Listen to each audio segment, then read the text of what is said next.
नीलसरस्वती स्तोत्र घोररूपे महरावे सर्वशत्रुभयंकरी भक्तेभ्यो वरदे देवी त्राहि मां शरणागतम्।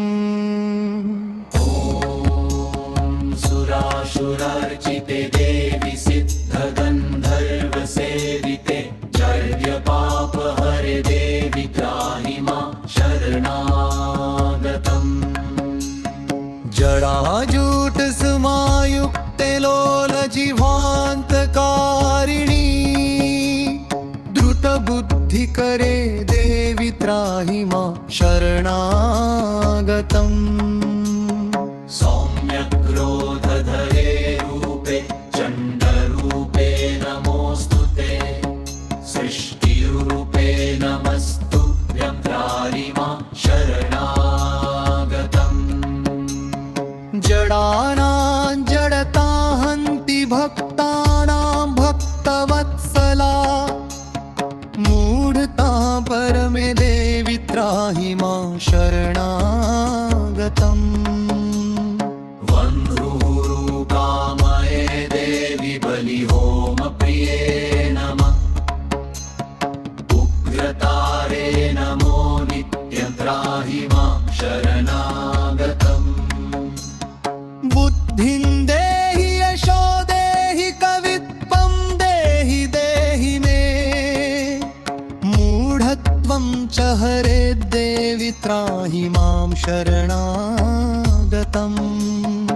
इन्द्रादिविलसदन्ववन्दिते करुणामयि तारे ताराधिनाथास्य त्राहि मां शरणागतम्।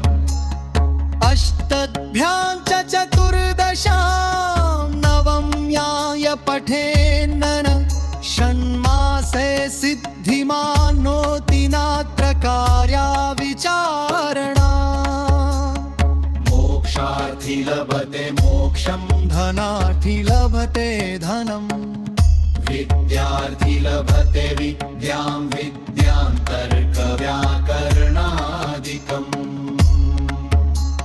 इदं स्तोत्रं पठेद्यस्तु सततं श्रद्धया संवित तस्य शत्रुक्षयं याति महाप्रज्ञात्र जायते पीडायां वापि संग्रामे जाड्ये दाने तथा भये।